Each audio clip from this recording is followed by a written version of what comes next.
नमस्कार. मी आहे आपला होस्ट आशिष शिंदे आणि आज एक अतिशय महत्त्वाच्या विषयावरती मी माझं थोडंसं मत मांडणार आहे की आजच्या परिस्थितीमध्ये मराठी माणसाची जी अधोगती होत चालली आहे, बहुतांश मराठी लोकांची जी अधोगती होत चालली आहे आर्थिकदृष्ट्या, सामाजिकदृष्ट्या, सांस्कृतिकदृष्ट्या, तर याची काही कारणे असतात आणि यासाठी आपण काय केलं पाहिजे याची थोडीशी चर्चा, याची थोडीशी माझा अभ्यास, माझं थोडंसं निरीक्षण या ठिकाणी मी थोडंसं, कारण मी स्वतः एक मराठा आहे आणि मला असं वाटतंय की पाठीमागच्या 2-3 वर्षामध्ये आपण पाहिलं की आरक्षणासाठी आपण फार मोठे मोर्चे काढले, आरक्षणासाठी आपण लढतोय, चांगली गोष्ट आहे. परंतु हा विचार केला पाहिजे की आज मराठ्यांवरती आरक्षणाची वेळ मुळात आली का? एकेकाळी मराठी साम्राज्याने अटकेपार झेंडा लावला, पूर्ण भारतामध्ये त्यांचं साम्राज्य होतं. ब्रिटिश लोकांना त्यांनी जेरीस आणलं. शिवाजी महाराजांनी एवढ्या मोठ्या मुघलांच्या, निजामांच्या सत्तेमध्ये मराठ्यांचं स्वराज्य निर्माण केलं. आज ते मराठी लोक आरक्षणासाठी रस्त्यावरती उतरतायत. ही परिस्थिती निर्माण का झाली? आणि आरक्षण दिल्याने खरोखर मराठ्यांचे आर्थिक, सामाजिक प्रश्न सुटणार आहेत का? हा महत्त्वाचा प्रश्न आहे. तुम्हाला वाटते नाही सुटणार? अर्थातच मी आरक्षण मागण्यासाठी आंदोलन नाही केलं पाहिजे या मताच नाही. जे पत्रामध्ये पडेल ते पाठवून घेतलंच पाहिजे. परंतु यामुळे मराठ्यांची परिस्थिती किंवा त्यांचा जो वचक होता किंवा त्यांचं जे प्रभुत्व होतं ते पुन्हा येणार नाहीये.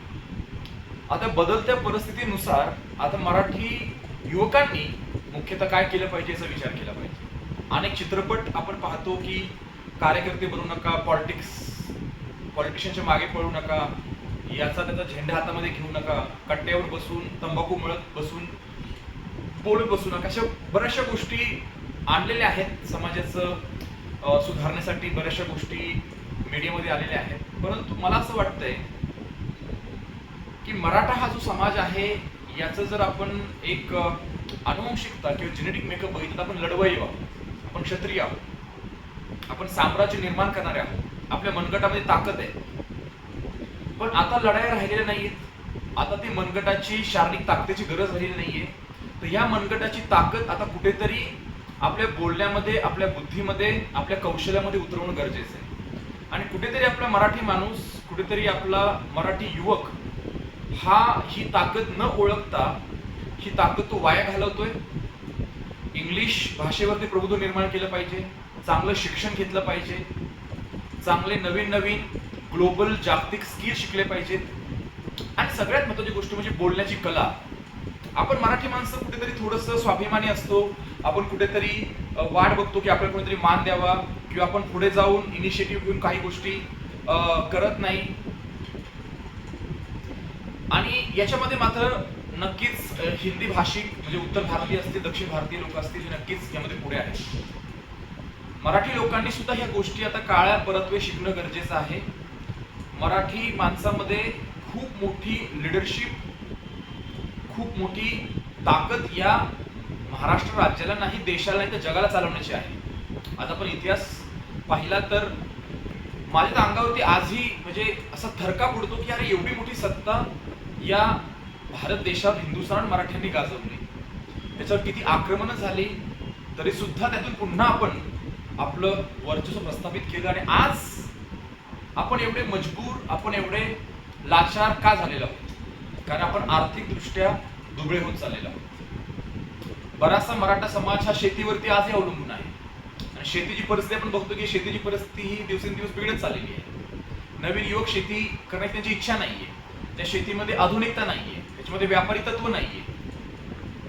म्हणजे थोडक्यात सांगायचं काय की मराठ्यांनी आता थोडं जागतिकीकरण, ज्याला ग्लोबलायझेशन आपण म्हणतो, याकडे बघून थोडंसं आता स्वतःला बदलवणं गरजेचं आहे, थोडंसं ग्लोबल बनणं गरजेचं आहे. आणि विश्वास करा की अगर खरोखर आपण आपला दृष्टिकोन थोडा जरी बदलला, आपण स्वतःला खरोखर हा पुन्हा एकदा शिवाजी महाराजांसारख्या काळामधल्या लोकांसारखा आपण निर्णय घेतला की नाही आपण स्वतःच पुन्हा एकदा राज्य निर्माण करूया, तर मला वाटतंय की हे स्वप्न आपलं नक्कीच या ठिकाणी पूर्ण होऊ शकतं. आणि मग एकमेकांच्या कुरघोड्या किंवा राजकीय राजकारण करण्यापेक्षा जर आपण पुन्हा एकत्र येऊ शकलो, आता खरं अर्थात पाहिलं तर महाराष्ट्राची आर्थिक प्रगती आपण पाहिलं की 60, 70 किंवा 80 दशकामध्ये जे सहकार तत्वामुळे झालेली आहे, खूप चांगली प्रगती झाली.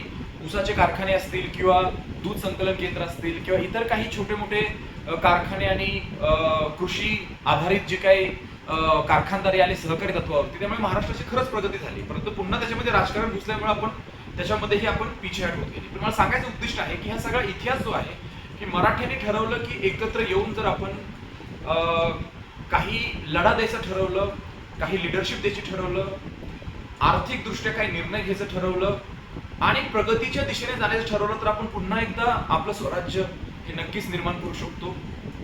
एक साधा प्रश्न आपण विचारू शकतो की आजच्या या घडीला, आजच्या या सद्य परिस्थितीमध्ये जी काही सामाजिक आर्थिक परिस्थिती माणसाची आहे, मराठ्यांची आहे, महाराष्ट्राची आहे, जर शिवाजी महाराज आज या ठिकाणी असते तर ते म्हटले असते की नाही, आरक्षणासाठी तुम्ही लढा, साधा कुठेतरी मॉलमध्ये काउंटरवरती काम करा, स्विगी किंवा झोमॅटो सारखे जे डिलिव्हरी बॉयज बना. मी म्हणत नाही ते काम चुकीचं आहे, अरे पण याच्यापेक्षा आपण खूप जास्त काय करू शकतो.